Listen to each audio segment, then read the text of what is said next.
Bonjour, voilà la pluie.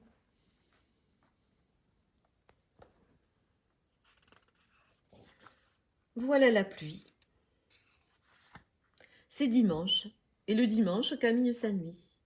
Elle a lu tous ses livres, rangé sa boîte de crayons par couleur, et personne ne fait attention à elle. Maman lit le journal, tandis que papa plie le linge propre. Camille pourrait quitter la maison sans un mot et parcourir le monde, qui ne s'en apercevrait pas. Alors, sans faire de bruit, Camille se rend dans le jardin. Ce n'est pas tout à fait le monde, d'accord, mais ce n'est déjà pas si mal. Dehors, le ciel est taupe. Il est si bas que je pourrais le toucher, pense Camille. Soudain, le tonnerre gronde. Elle frissonne de bonheur. De grosses gouttes éclatent sur sa tête, coulent dans ses cheveux et roulent sur ses joues. Elle tire la langue. Ça a le goût de la poussière.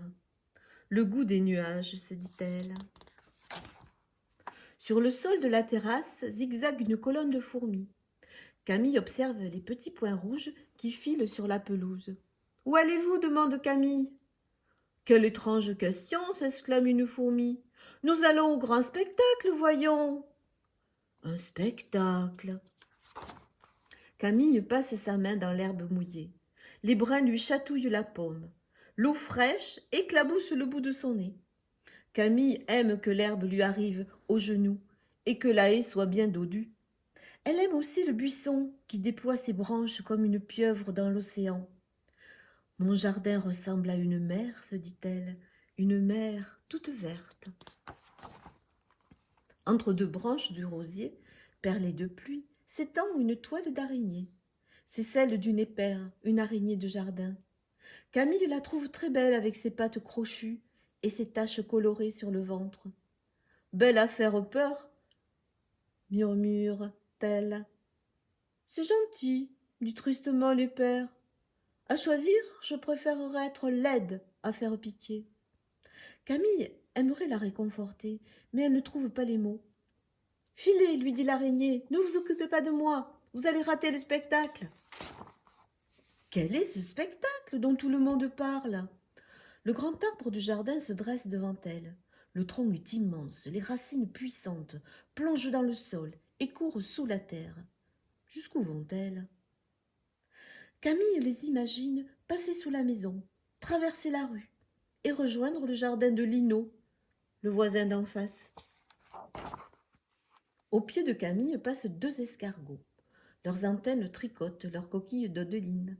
« C'est loin, observe l'un, c'est long, précise l'autre. Si on avait des pattes, on irait beaucoup plus vite.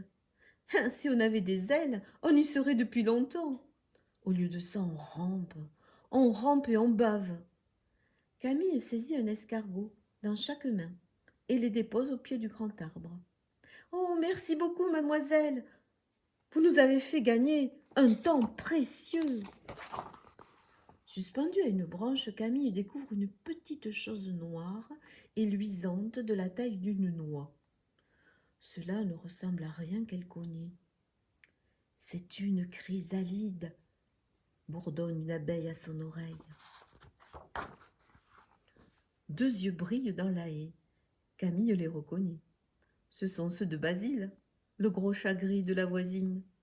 « Regarde bien, Camille, le spectacle va commencer. »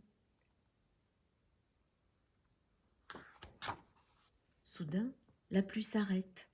Dans l'air flotte un léger parfum de terre humide et de fleurs fanées. Les nuages s'ouvrent, le soleil jaillit et...